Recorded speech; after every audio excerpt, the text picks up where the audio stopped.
It is February 13th, Sunday morning. Lots of things have happened in between Friday morning and now. Glad we're doing a segment this morning because there's going to be a lot of things happening today throughout the day with the games, but a lot already did happen between Friday morning now, and let's dig right into it. Start off with Friday night's games. We'll start with the Lakers and the Knicks. Not exactly what it was supposed to be. Supposed to be a closer game than how it came out. The Lakers won 113-96. So I did predict it Friday morning. Well, I didn't exactly predict it, but I was hoping that the Lakers would beat them so the Knicks would realize that they need Carmelo Anthony. At the end of the second quarter, the fans did chant that they wanted Melo. Understandable, because they were getting their butts handed to them at the end of the second quarter. It was pretty much a done game of 62-48. I mean, obviously any team can come back from a 14 deficit like that, but the Knicks weren't going to. They just didn't have it in them like they usually do most nights. So, big thing was that Kobe Bryant had an awesome game. The first quarter he had 19 points. He made that 2-point jump shot at the buzzer beater. Made it 30-28 at the end of the first quarter. So right there you could tell the Lakers were going to do an awesome job. They controlled the tempo of the game. They controlled everything. They dominated the entire game from the beginning to the end. They controlled the tempo. But the game wasn't even that exciting to watch, unfortunately. That was the only bad part. But the exciting game to watch was the Clippers-Cavaliers game. Don't know if any of you actually did catch it. It was on ESPN. They put it on during the Knicks-Lakers game because that game was so boring, unfortunately, that they decided to put the Cavaliers game on for fans to watch. It was an awesome game. I was even starting to cheer for the Cavaliers, and I never ever do. I was rooting for them so they could end their 26-game losing streak. And they did. They stopped it. They didn't go to 27. They didn't make history like I thought they were going to. They didn't get 27 consecutive losses like I thought they were going to. So, good for the Cavaliers. The game was amazing. Pretty much stayed neck and neck the entire way. The Cavaliers went up in the fourth quarter, but the Clippers caught up, took them over. Coming down to the fourth quarter, the Cavaliers were down 108-110. Mo Williams makes a 2-point jump shot with 6.3 seconds left to go. Tied it up 110-110, descended into overtime. Went in overtime, and the Cavaliers immediately came out with a lot of energy. They went up 120-114. You would think the game's over. There's less than 2 minutes left. But then the Clippers answered right back with a 2-point shot and a 3-point shot right back-to-back. Made it 119-120. But then the Cavs got the ball, went down the court, went out of bounds. Clippers touched it last, so Cavs get the ball back. There's 5 seconds on the shot clock. They pass it into Jamison. He made an awesome 3-point shot, and that basically sealed the deal from there and closed the game out. Cavaliers won 126-119. Good for the Cavaliers. It was an awesome game to watch. It was very exciting. I'm glad ESPN decided to put that game on for everyone to watch. Now on to the NHL.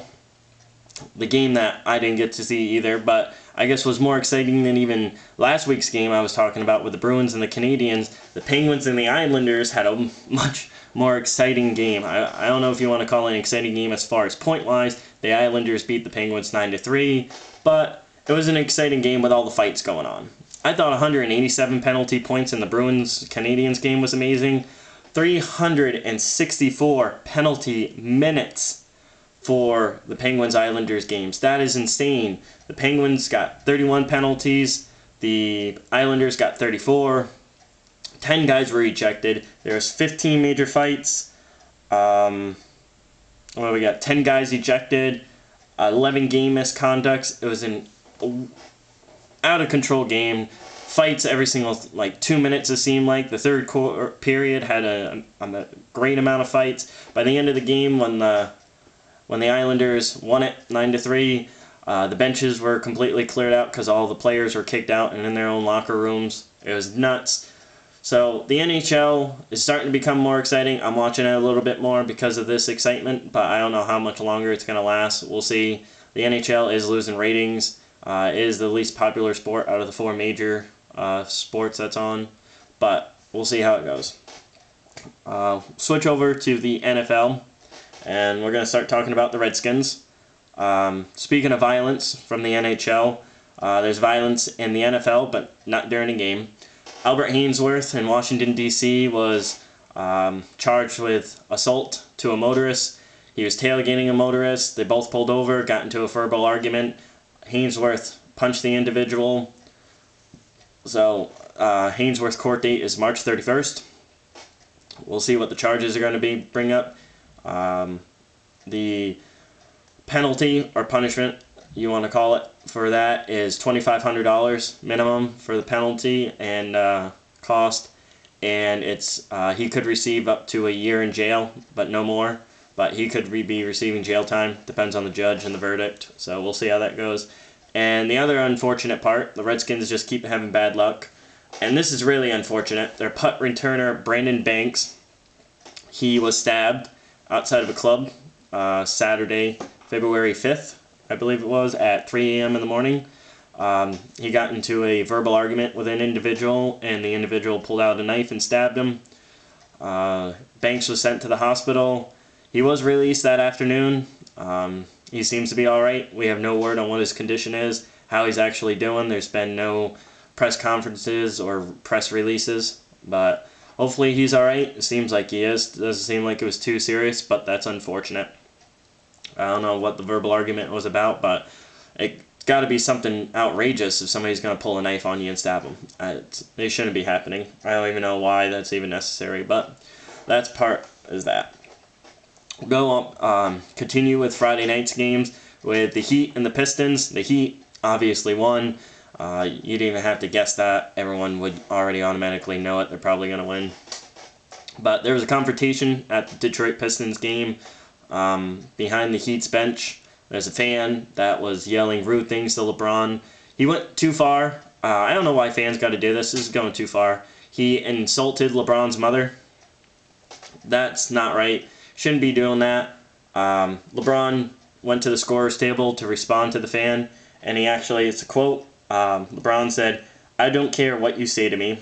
I don't give a blank what you say, but don't be disrespectful." The fan was actually offended by LeBron's cursing. Are you kidding me? You just insulted the man's mother. I'm surprised he didn't go up there and punch you. Most guys, if you insult their mother or their family, no way. No one's going to let you get away with that. Usually it's a punch to the face. So the guy should be lucky he didn't get a punch to the face, and it was only LeBron cursing at him. The man was told by security to cut it out with his outrageous comments. He was going to be escorted out the building. The man did stop. He didn't have to leave the game, but this kind of stuff by the fans is outrageous. It's not necessary and it needs to stop. But with that, that's going to conclude the first half. Second half coming up. I'm going to tell you about all the games from the NCAA, the upsets, the obvious games that were won. We're going to talk about who would I choose, Fredette or Sullinger, as a player if I was the owner in the NBA draft and I had to pick one of those guys. And we're also going to talk about the NFL negotiations and how I found out that the owners are selfish. See you in second half.